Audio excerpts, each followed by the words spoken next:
രാഷ്ട്രീയ അരക്ഷിതാവസ്ഥയും അമേരിക്കയുമായുള്ള സംഘർഷ സാധ്യതയുമെല്ലാം നിലനിൽക്കുന്നതിനാൽ തന്നെ ചൈനയുമായുള്ള ബന്ധം ശക്തിപ്പെടുത്തുകയാണ് ഇപ്പോൾ ഇറാനും ചൈനയും തമ്മിലുള്ള ദീർഘകാല സാംസ്കാരിക സാമ്പത്തിക ബന്ധങ്ങൾ ഊന്നിപ്പറഞ്ഞ ഇറാൻ ടൂറിസം മന്ത്രി സെയ്ദ് റിസ സാലിഹി അമീരി പൈതൃക പ്രോത്സാഹനത്തിൽ അവരുടെ തന്ത്രപരമായ പങ്കാളിത്തത്തിനും കൂടുതൽ സഹകരണത്തിനും സാധ്യതയ്ക്കും ഊന്നൽ നൽകിയിരിക്കുകയാണ് ഇപ്പോൾ.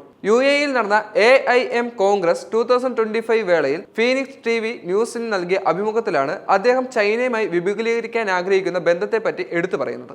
ഇറാൻ ചൈന ബന്ധങ്ങളുടെ സന്നദ്ധമായ ചരിത്രത്തെക്കുറിച്ചും സെയ്ദ് എടുത്തു പറയുന്നു. പുരാതന സിൽക്ക് റോഡിനെ ഇരു രാജ്യങ്ങളും തമ്മിലുള്ള ആഴത്തിലുള്ള സാംസ്കാരിക സാമ്പത്തിക നാഗരികത ബന്ധങ്ങളെ പ്രതീകമാണെന്ന് അദ്ദേഹം വിശേഷിപ്പിക്കുന്നത്. നൂറ്റാണ്ടുകളായി നിലനിൽക്കുന്ന ഇരു രാജ്യങ്ങളുടെയും ഈ ബന്ധം ഏഷ്യയിലെ സാംസ്കാരിക നയതന്ത്രത്തിന്റെ ഭാവിയെ രൂപീകരിക്കുന്നതിന് ഏറെ സഹായകമാണെന്നും അദ്ദേഹം വ്യക്തമാക്കി. 25 വർഷത്തെ സഹകരണ കരാർ ഉൾപ്പെടെ ഇരു രാജ്യങ്ങളും തമ്മിലുള്ള സമീപകാല തന്ത്രപരമായ കരാറുകൾ രാജ്യങ്ങളുടെ സഹകരണത്തിലെ ഒരു പുതിയ അധ്യായമായി അദ്ദേഹം പ്രത്യേകം ചൂണ്ടിക്കാണിക്കുകയും ചെയ്തു എന്നുള്ളത് മറ്റൊരു വസ്തുതയാണ്.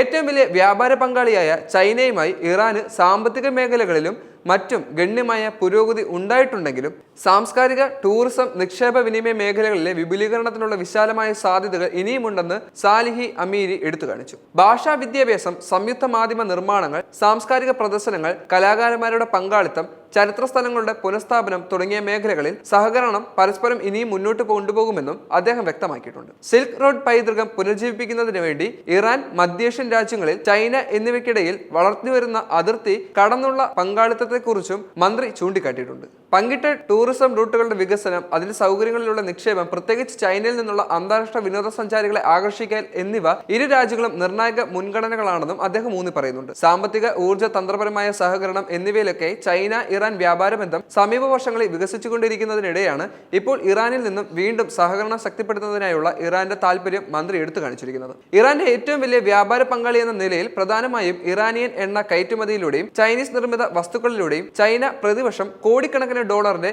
ഉഭയകക്ഷി വ്യാപാരം നടത്തുന്നുണ്ട്. അന്താരാഷ്ട്ര ഉപരോധങ്ങൾക്കിടയിലും ചൈന ഇറാനുമായി സാമ്പത്തിക ഇടപെടൽ നിലനിർത്തുന്നുണ്ട്. പലപ്പോഴും നിയന്ത്രണങ്ങൾ മറികടക്കാൻ ബദൽ സാമ്പത്തിക സംവിധാനങ്ങൾ ഉപയോഗിക്കുകയും ചെയ്യുന്നു. അടിസ്ഥാന സൗകര്യങ്ങൾ, ഗതാഗതം, ഊർജ്ജം, പ്രതിരോധം, ഇറാന്റെ ആണവ പദ്ധതി എന്നിവയുൾപ്പെടെ ഒന്നിലധികം മേഖലകളിൽ ചൈനീസ് നിക്ഷേപങ്ങൾ വ്യാപിച്ചു കിടക്കുകയാണ് ഇപ്പോൾ. മാത്രമല്ല, തിരിച്ച് ഇറാനിലെ പ്രധാന അടിസ്ഥാന സൗകര്യ പദ്ധതികളിൽ ചൈന വൻതോതിൽ നിക്ഷേപം നടത്തിവരികയാണ്. ഇറാന്റെ സോഷ്യൽ സംവിധാനം, അണക്കെട്ട് നിർമ്മാണം, മത്സ്യബന്ധനം, സിമന്റ് ഫാക്ടറികൾ എന്നിവയിൽ ചൈനീസ് കമ്പനികൾ ഉൾപ്പെട്ടിട്ടുണ്ട്.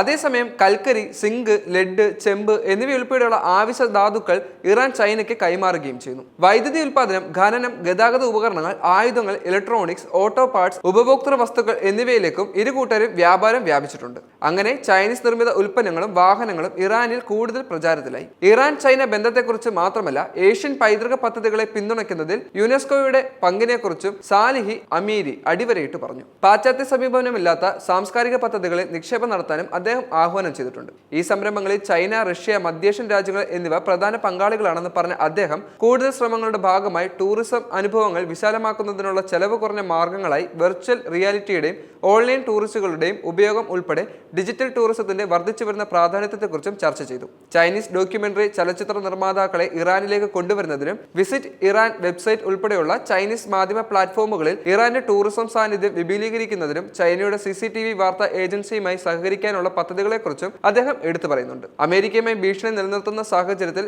ചൈനയ്ക്ക് വലിയൊരു സഹായമാണ് ഇപ്പോൾ ഇറാൻ നൽകി കഴിയുന്നത്.